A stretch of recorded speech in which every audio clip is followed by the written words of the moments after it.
मुताबिक उस्मान बुज़दार की हम बात कर रहे हैं, मीडिया के जरिए हम जिस तरह से सच पहुंचाने की कोशिश करते हैं, सोशल मीडिया के जरिए सब कुछ खुलकर सामने आ जाता है। आपके मुताबिक उस्मान बुज़दार जिसका नाम लिया जा रहा है, कहा हमारे दो माहिरीन की जानिब से कहा गया कि टेम्परेरी नाम है, इसके पीछे जहांगीर तरीन है, आने वाले सीएम पंजाब वही होंगे।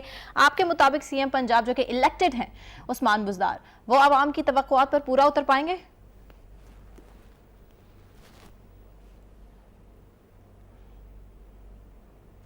देखें, सारी अगर बागडोर बनी गाला में रखी इन्होंने अपने पास और वज़ीर आज़म इमरान खान ने हदायत जारी की या जहांगीर तरीन साहब उनको डिक्टेट करते रहे, हाँ जी। तो वो तो डिलीवर तो वही करेंगे जो वो चाहेंगे।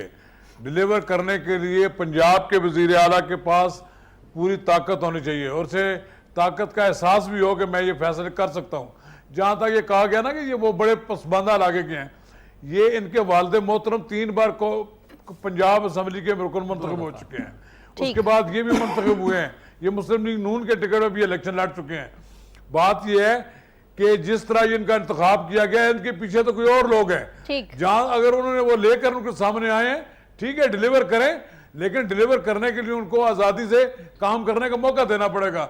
अगर ये हो कि कुछ लोग उनके इर्द गिर्द बैठे हुए उनको हदायत देते रहें तो ज्यादा अरसा तक वो सही तरह काम नहीं कर सकेंगे। बहरहाल उन पे इल्जामात की जो बात हुई है, इल्जामात देखें लगते रहते हैं और वो क्लियर भी हो जाते हैं सारी बातें। बहरहाल बात यह है कि पंजाब का वजीर आला जो मुंतखब होना है, ये बड़ा एजाज की बात है और जो आदमी मुंतखब होता है उसको इस मनसब का लिहाज भी रखना पड़ेगा और इस मनसब के साथ इंसाफ भी करना पड़ेगा। ये बहुत बड़ा सूबा है और जनूबी पंजाब के इलाके से आदमी को रखा गया है कि जहाँ के बुनियादी सहूलियात नहीं है।